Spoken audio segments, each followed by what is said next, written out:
From Lagos, the nation's commercial capital, this is the news at 10. Live from Channels Television.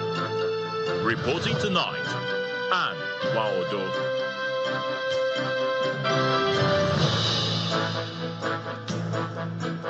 Hello and welcome. Tonight, National Chairman of the APC, Abdullahi Ganduje, resigns from his position as party chairman. Minister of FCT, Nyesom Wike, Governor of Rivers State, Siminalayi Fubara, meet with President Bola Tinubu. Feuding parties agree to work together. Chief of Defense Staff General Christopher Musa meets with traditional rulers in Benue State, orders troops deployed to the state to deal with anyone bearing illegal arms. And on the international scene, Democratic Republic of Congo and Rwanda signed long-awaited peace deal in Washington, D.C., aimed at ending decades of devastating conflict between both countries. On business news tonight, foreign direct investment into Nigeria drops by 19.35% to $250 million in the first quarter of this year. And that's according to the latest balance of payments reports from the central bank. On sports news tonight, Nigeria's home-based Super Eagles will kickstart their African Nations Championship campaign against title holders Senegal on August the 5th, as CAF announces match schedules. From the nation's capital, President Bola Tinubu attends Afrexim Bank annual meetings, calls for unity to achieve economic independence on the continent.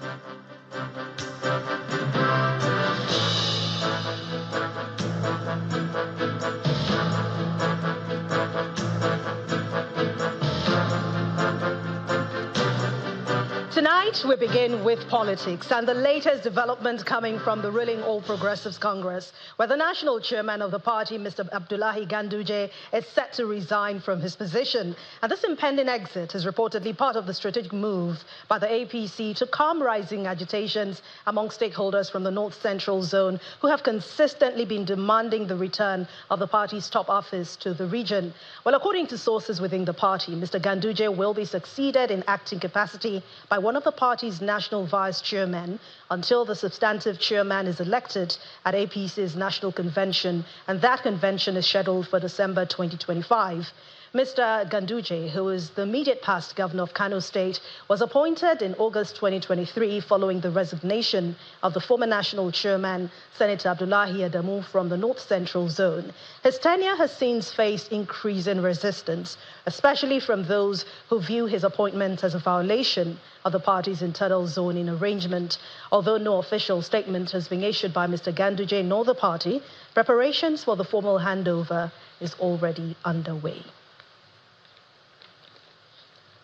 The long-standing political crisis in Rivers State may have finally reached a turning point following a major breakthrough in reconciliation talks among the key players.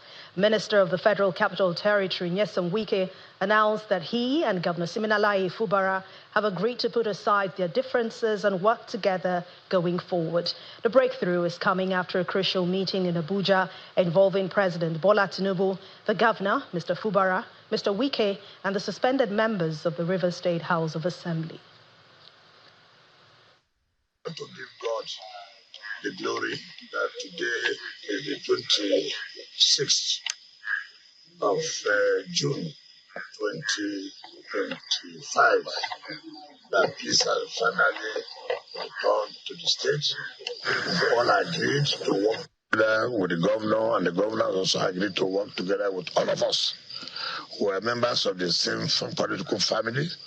Yes, just like humans, you have disagreements, and then you also have a time to also settle your disagreement, and that has been finally concluded today, and we have come to report to Mr. President that is what we have agreed. So for me, everything is over, and enjoy everybody who believe to work with us, to also work together with everybody. That there's no more acrimony, there's nothing to say we're disagreeing. We have all agreed on everything, so we thank God. For me, it's a day we have to thank Almighty God. For me, it's very important that this day has come to be. What we need for the progress of Rivers State is peace. And by the special grace of God this night, with the help of Mr. President and the agreement of the leaders of the states, including our leader, peace has returned in Rivers State. We'll do everything within our power to make sure that we sustain it this time around. Meanwhile, as expected, reactions have been trailing that reconciliation between Mr. Wike and Mr. Fubara. The latest is coming from those most affected by the rift, and of course, that's the people of Rivers State. A Port Harcourt-based lawyer, Chetam Wala, says that he is not convinced, as this is a battle for the resources of Rivers State. And for the spokesperson of the Coalition of Rivers Youth Group, Oscar Imeabe, he expresses hope that this move will improve the economy of the state.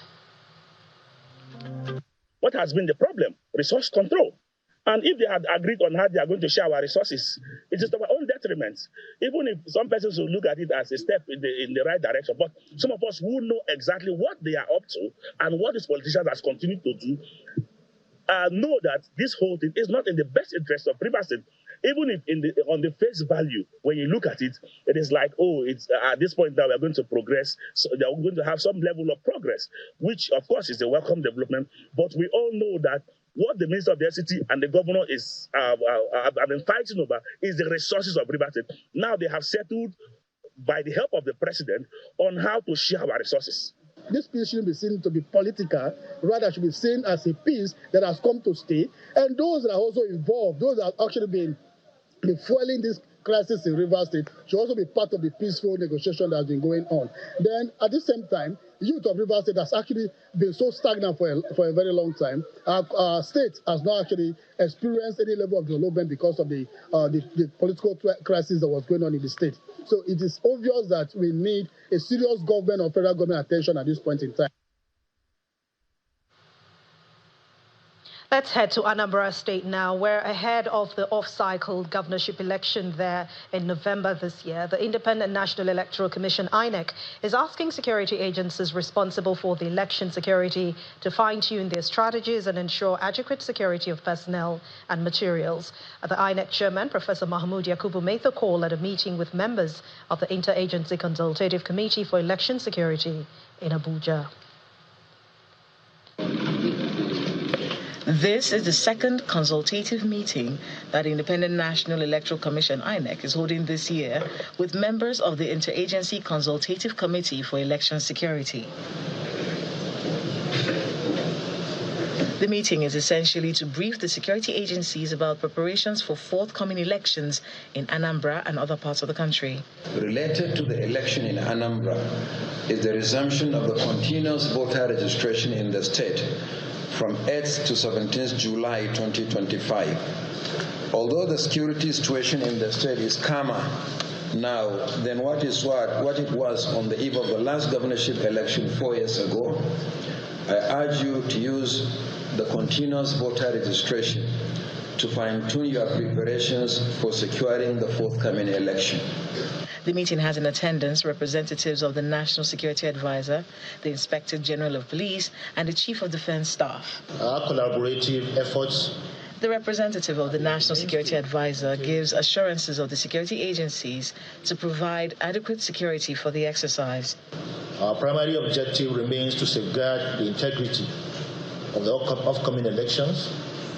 Therefore, we must ensure that eligible voters across the country or in the affected part of the country exercise their right to vote without fear or intimidation. In this regard, we will strengthen collaboration between the various security agencies to quickly address potential threats and challenges during the elections. It is less than 6 months to the governorship election in Anambra State, and as the continuous voter registration exercise commences next month, citizens are hoping that the security agencies will protect lives and materials that will be deployed by the electoral body. Still on elections, as Nigeria prepares for the 2027 general elections, a new report has raised alarm over the fragile state of electoral integrity in the country. This report, unveiled by Yaga Africa in Abuja, highlights early signs of political opportunism, institutional weakness, economic hardship, and the rising influence of artificial intelligence as major threats to democracy. According to that report, the 2027 election could become the most monetized in the nation's history, fueled by voter inducement and escalating economic pressure. Our correspondent Benny Ark reports. Civil society organization Yaga Africa is bringing together stakeholders from election management bodies, civil society organizations, political organizations, and development partners to advance efforts to safeguard electoral integrity ahead of the 2027 general elections. Thank you, sir. Yaga Africa compiled the State of Electoral Integrity report based on previous elections and analyzing emerging risk to the 2027 general elections. The next election, perhaps the 2027 election, might be the most expensive or the most monetized election because vote buying and vote selling are bound to increase. Of course, growing levels of poverty. That again is one that we cannot ignore because that has direct impact, on the quality of participation that we see on the part of citizens. The trust level on the Electoral Commission, it's very low. And all this devolves from the 2023 elections.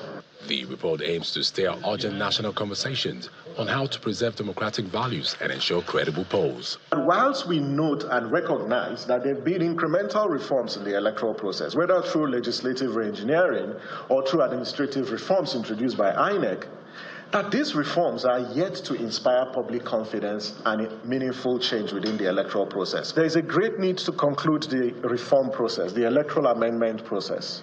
The National Assembly did set several timelines, and they failed in all those timelines that were set. However, the chairman of the House Committee on Electoral Matters gives assurances that efforts are in place to improve the nation's electoral system. I sincerely look forward to engaging with the findings of this report as we are presently at an advanced stage of the amendment of the 2022 Electoral Act, which at the committee level to safeguard the credibility and inclusiveness of our elections. The report urges government, the National Assembly, civil society and citizens to act swiftly, stressing that the future of Nigeria's democracy rests on proactive reforms and an engaged, watchful citizenry. Benny Ark, Channels Television News. The Chief of Defense Staff, General Christopher Musa, has ordered troops deployed to Benue State to deal with anyone bearing illegal arms and waiting to attacks on any community. General Musa made this clear at a briefing with journalists in Makurdi, the state capital, after a closed-door meeting with the Benue State Council of Chiefs, led by the Tour Chief, Professor James Ayase. Special Operation Command. The Chief of Defense Staff, General Christopher Musa, is back in Benue State following the latest attack on Yelawata community as part of the push to restore peace on the border of Benue and Nasarawa states. He's following up on the internal review of security strategies in the affected areas with this meeting, which is attended by members of the Benue State Council of Chiefs. The meeting, which is the second in less than 2 weeks, is being held behind closed doors. But at this point, if you were not... The session lasts for about 4 hours. After the meeting, the Tortiv and Ochidoma applaud the peace model adopted by the Chief of Defense for the peace of the area. After the first meeting, we have seen a lot of changes, positive changes. And he's meeting us the second time, and I believe that this will go a long way in addressing the security challenges we are facing in Benue State. So anybody in our domain that is involved in criminal activities, the security agencies should deal with that person. We're not telling them to go, not all the Fulani that we asked them to go. Those are headers, those who are terrorizing, killing, mailing, and raping, grabbing. These are the people that we are telling them to leave our land. If there is no food, can you survive? And we are the food basket of the nation. They have turned it to us to another thing entirely, and that is why we are telling them, go. If you want to come to our land, do the proper thing, but we will profiling you, identify where you are coming from, and how long are you going to stay here? And that is what we are talking about, and we stand by what you said. For the defense chief, the concern is the proliferation of arms in the area as he charges the traditional rulers to step up surveillance and information sharing. The challenges are those bearing arms. I want to use this medium to also warn my own personnel. I've had reasons, people mentioning that they said they were not told to attack criminals. I said no. Once a military man is deployed in any location, he is duty bound to protect himself, protect his colleague, and protect the communities he is there. He doesn't need any other issue. Anybody that is seen to be carrying arms illegally should be arrested, and if he proves wants to take his shot, he should be shot. That is the mandate. And we're hell-bent on making sure that there is peace in Benue. General Musa departs the meeting with assurance to the elders of the military's commitment to restoring peace and ending the spate of armed attacks in the state.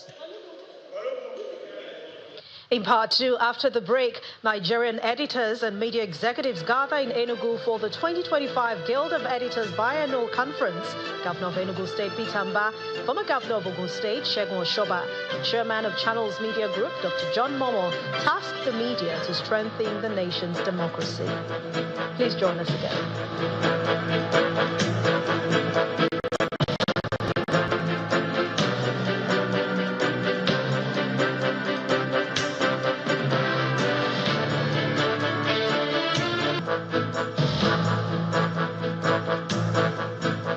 Welcome back. If you've just joined us, you're watching the news at 10, coming to you live on Channels Television from Lagos. A reminder of our main stories. National Chairman of APC Abdullahi Ganduje resigns from his position as party chairman. Minister of the FCT Nyesom Wike, Governor of Rivers State Siminala Ifubara meet with President Bola Tinubu. Feuding parties agreed to work together. Chief of Defense Staff General Christopher Musa meets with traditional rulers in Benue State, orders troops deployed to the state to deal with anyone bearing illegal arms. And on the international scene, Democratic Republic of Congo and Rwanda signed long-awaited peace deal in Washington aimed at ending decades of devastating conflict between both nations.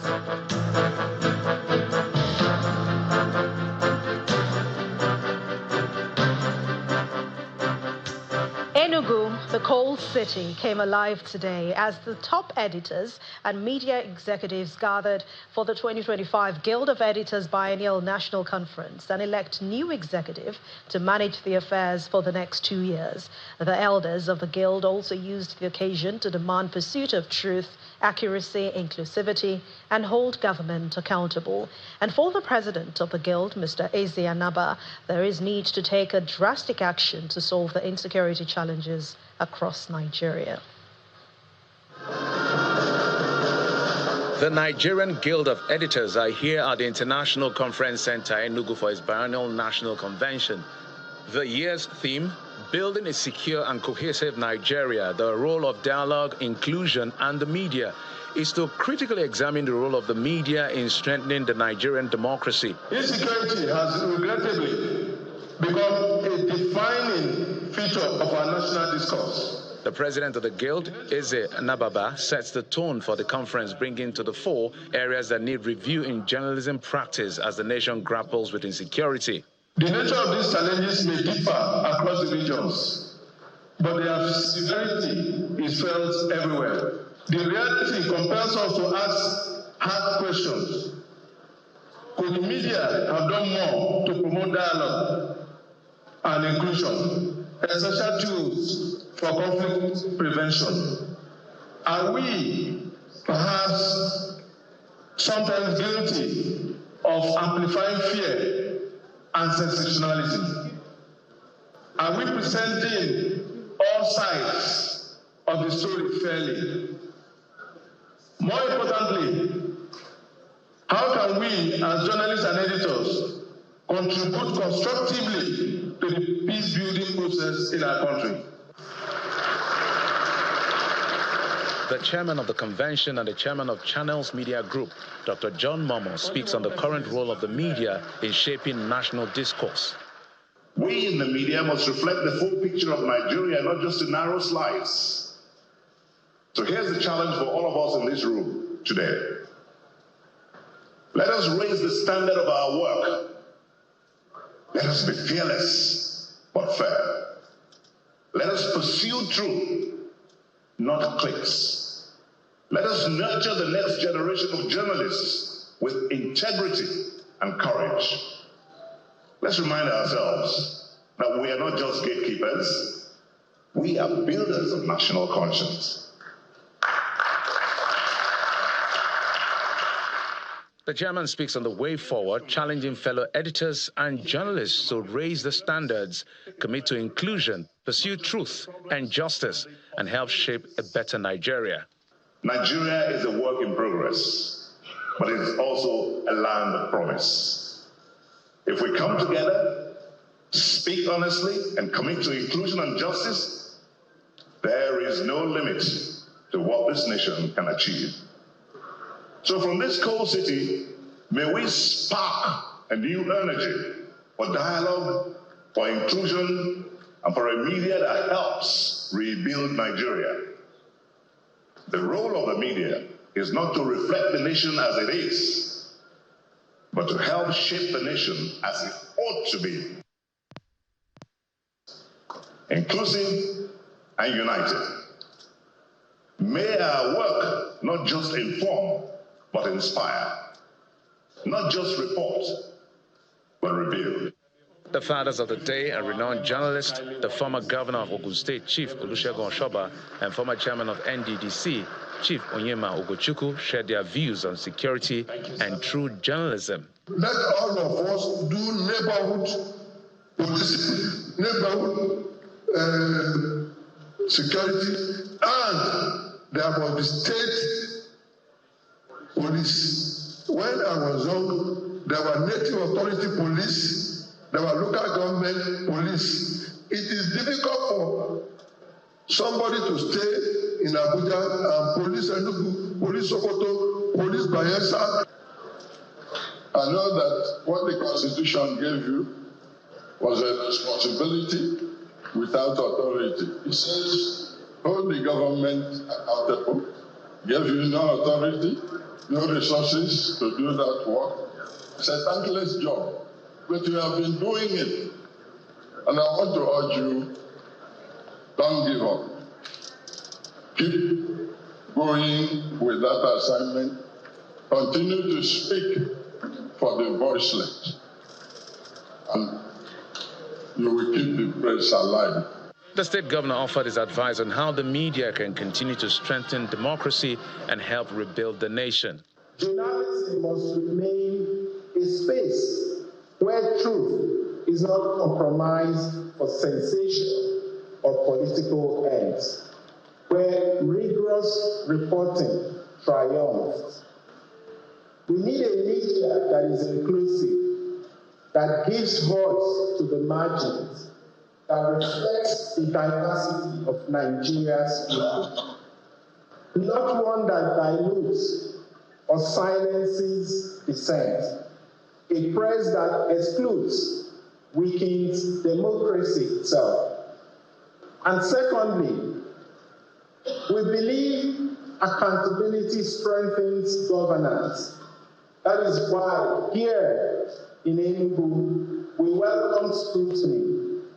We have opened our books, our processes, and our policies to public examination. The biennial National Convention of the Editors is an opportunity for the leaders of thoughts to review their activities and roles of the previous years with a view of upholding the sanctity of the profession. Still ahead on the news at 10, foreign direct investment into Nigeria drops by 19.35% to $250 million in the first quarter of this year. And that's in business news. To join us again.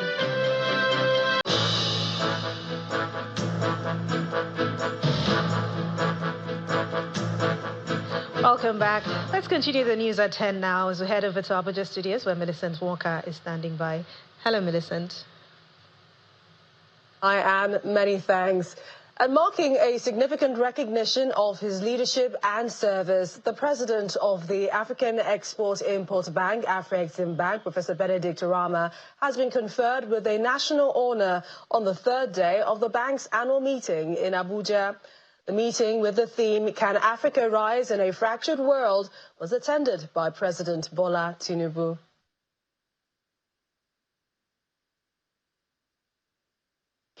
Let's head to some company news now. It's a vibrant gathering of innovators and other dignitaries at the Electoral community, Shagamu local government area of Ogun State, where Tranos, a leading engineering and manufacturing company, is set to commence the building of its latest facility geared towards meeting the increasing need of the company and its products.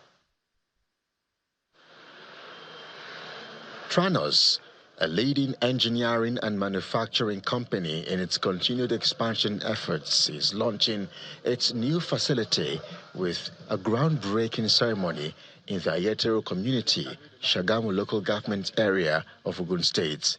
The new facility is set to meet international standards and the growing need of bigger spaces and a better working environment for the company and its staff.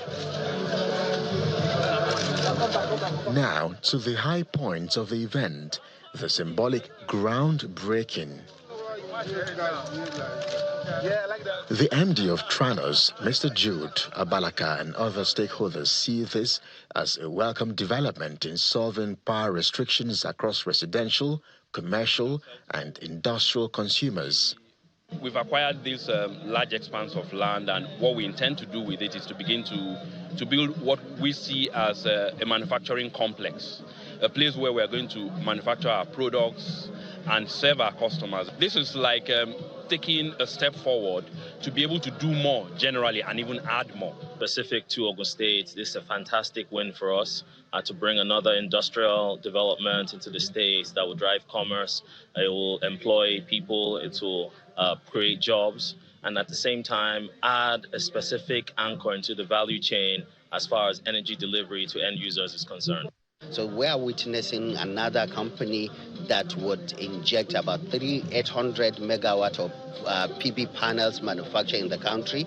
The country requires close to over 100,000 PV panels in a year capacity to continue to meet the market demand, create import substitution, and at the same time address the electricity access challenge. Other partners and customers also speak to the impact of this project. For us, it's changing the game. It's backward integrating the solutions into Nigeria, where we now see that we can actually put production in place in the country and very proudly put the production in a state that is enabling like Ogun State. When you look at this now, there's going to be a lot of jobs to be generated around this. There's going to be a lot of utilization of local resources, and that's what makes us happy at the Bank of Industry. Yeah, I congratulate Tranos. We need more of this to happen in our country. I go back to the days where we produced virtually everything we needed here. Tranos, an innovative-driven engineering and manufacturing company with about 7 product categories for 5 key industries, also recently launched Tranos Solar, a durable, high-efficiency solar panel product engineered for Nigeria's unique climate. Meanwhile, the Nigerian Academy of Engineering has called on President Bola Tinubu to make a deliberate policy to support the development of indigenous engineering enterprises. At the 2025 annual lecture, which held in Lagos, participants also agreed that the private sector must work together with the government to bridge infrastructural gap in the country. In chemical engineering. Gathered here at the 2025 annual lecture of the Nigerian Academy of Engineering are policymakers, engineers, academics, key stakeholders in the engineering sector, and other professionals on the very important issue of Nigeria's infrastructural gaps and the role of the private sector. The president of the Academy, Professor Rahamon Bello, sets the tone for the discussion. While referencing the recent Mokwe floods in Niger State, he calls for more support for engineering institutions. For the infrastructural development to be sustainable, We therefore call on Mr. President for deliberate policy to support development of indigenous engineering enterprises and groups that can make our infrastructural development sustainable. The lecture is delivered by Engineer Felix Atume, a former registrar at the Council for the Regulation of Engineering in Nigeria, COREN. He urges the private sector to get more involved in infrastructure delivery. In the development of public infrastructure, the private sector has not been quite active, leaving the public sector as the main financier of public infrastructure. In order to bridge the gap, the role of the private sector has to be upscaled through public-private partnership. The representative of the Special Guest of Honor speaks to the role of government in infrastructure delivery, while particularly emphasizing his principal's commitment to innovation. The Schools Acquisition Institute that was inaugurated by Mr. President last week is a clear example of the way Senator Obasani wants to transform the youth of Kaduna to be more of job creators rather than job seekers. What we are recognizing in this regard is their achievement in engineering practice.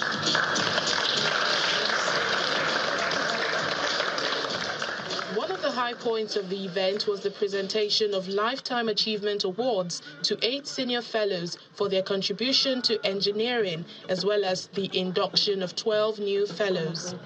As the president of Nigerian Academy of Engineering, I formally admit you as a fellow of Nigerian Academy of Engineering. Congratulations.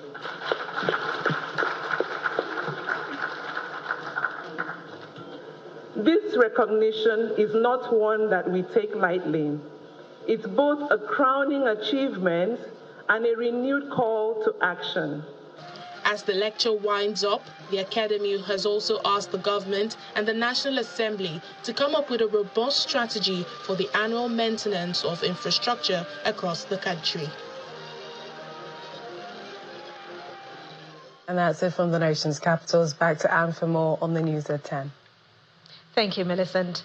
The Skyway Aviation Handling Company PLC has declared 60 copper dividend for its shareholders. The chairman of SACO PLC, Mr. Taiwo Afolabi, announced the dividends at the company's 2024 annual general meeting at the GRA area of Ikeja. He says that SACO PLC has invested in technology and digital transformation to enhance operational efficiency and renewed hope of 5-year ground handling contract with British Airways to serve more people home and abroad. Top management of Skyway Aviation Handling Company PLC are here for the company's 15th annual general meeting. It's a hybrid meeting where shareholders join virtually to go over the financial records of the company for the year ended December 31, 2024.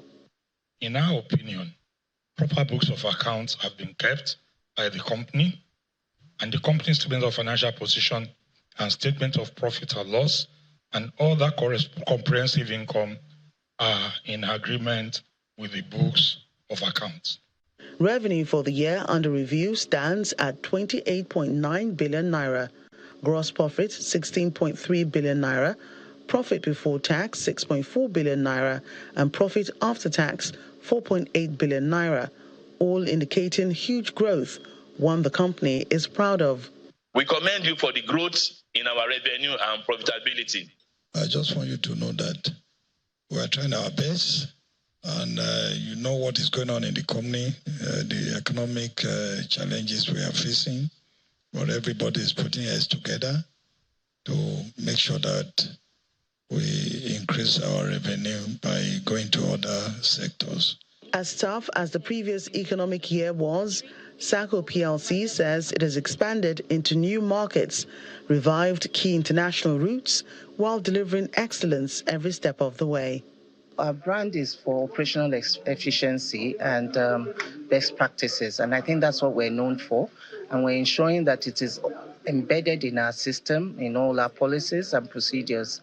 And they trust us. We are ethical. We believe in operational performance, and I think we've been delivering and winning awards along that line. So we'll continue to sustain it with their partnership and their support. SACCO PLC also achieved a revenue growth of 74.8% and 60 kobo dividend payout to shareholders, with high expectations to pay more in the coming years. We have to go to NCA to make sure that we increase our rates. These are the things that actually give us that impetus for us to get to where we are today. But I can assure you that by next year, we'll still get there to increase even double the dividends. Other highlights of the event includes the re-election of the chairman, re-election and election of directors, and statutory audit committee members. SACCO's consistency over the years has opened doors to regional and international awards, a feat it says will be sustained for continued efficiency in its services. Still to come on the news at 10, Rwanda and Democratic Republic of Congo sign a peace deal in Washington aimed at ending decades of devastating conflict between both neighbors. Please stay with us.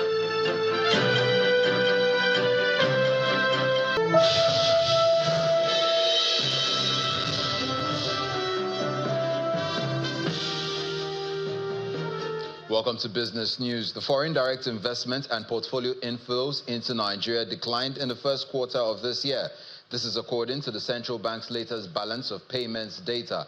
Highlights of the report shows reports for Q1 2025 FDI dropped by 19.35% to $250 million during the period under review from $310 million in the last quarter of 2024. While the figure marks a quarter-on-quarter contraction, it represents a recovery from the net divestment of $310 million recorded in Q1 2024, signaling a mild return of investor confidence in the country's long-term prospects. Another decline was recorded at the Nigerian Stock Exchange close of trading today as investors carried over profit taken into the final trading week of June. Willie Bong has the details.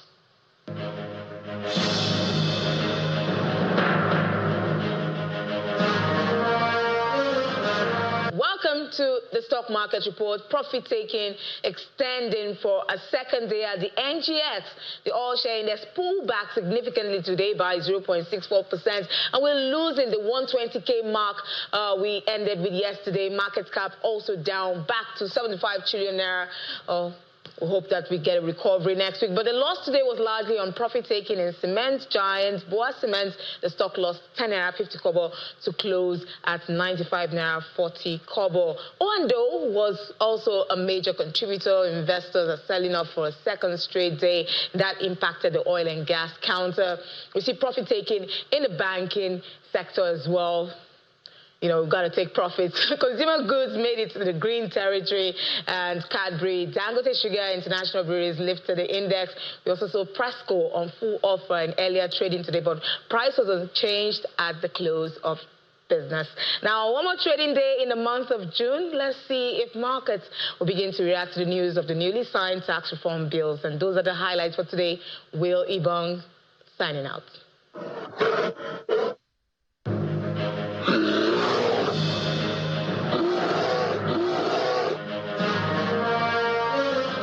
For the global stock market, it was a mixed close as investors assessed the trade deal between the US and China. Let's see the figures for Friday.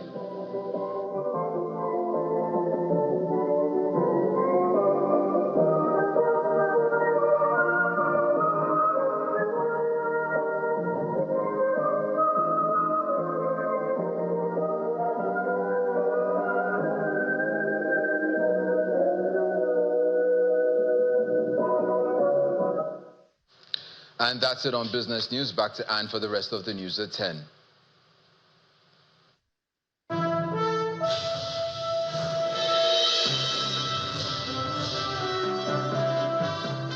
Thank you, Dominic. Let's now join Simon Pisa with more international news and around the world in 5.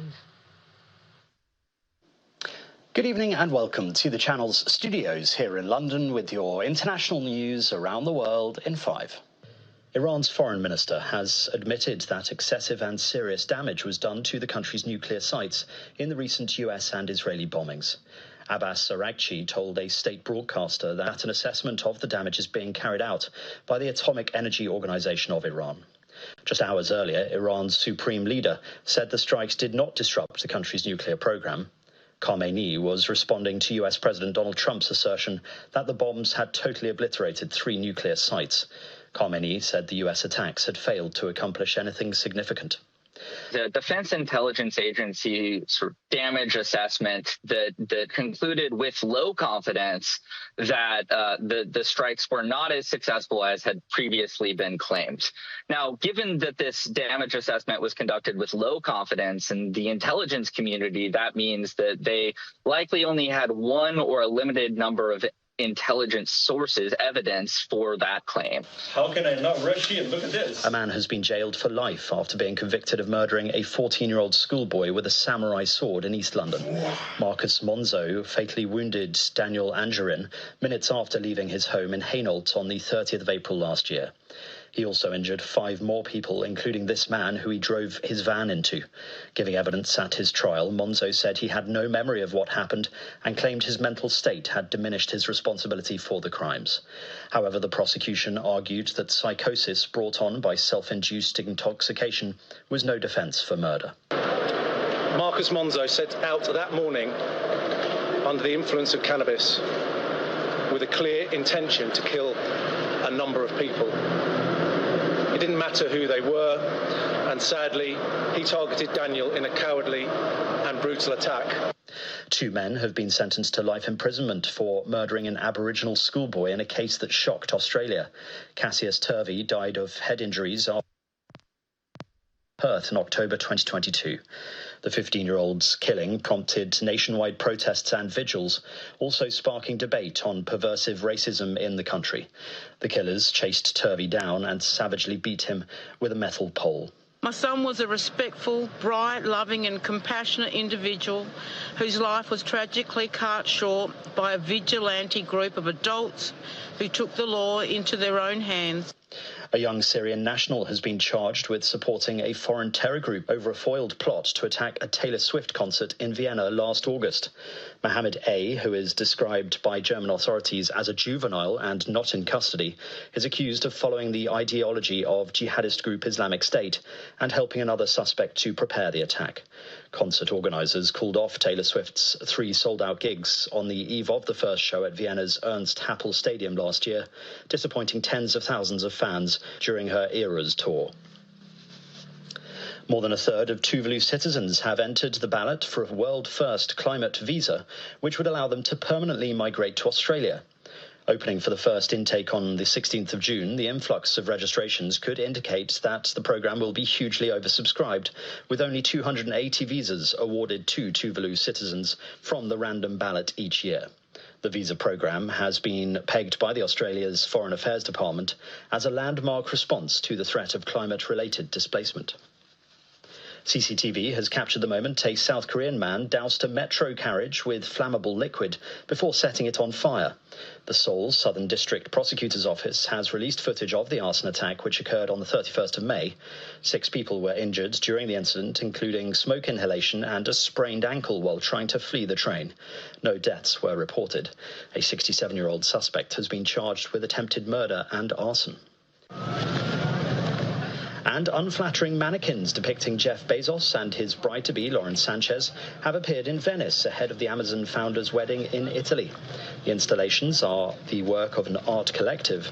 There have been protests in Venice ahead of the upcoming nuptials, with some angered at a perceived takeover of the city by the super-rich.